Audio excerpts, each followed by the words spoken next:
Hi guys, and this is a new tutorial about a TikTok application. Today we will show you how to unlink Instagram from your TikTok account. So let's go to this app.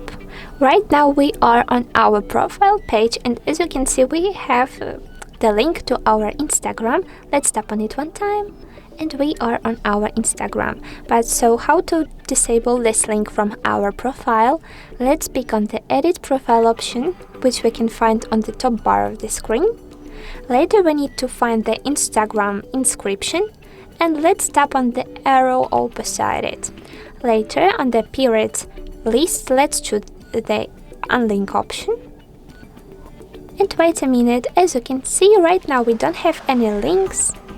And let's refresh our profile page. So voila, we don't have any special button to go to the Instagram. So if you don't want to share your account, we don't have any troubles to disable this link.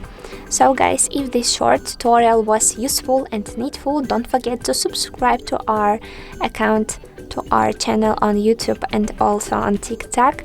We hope that you like it. Goodbye!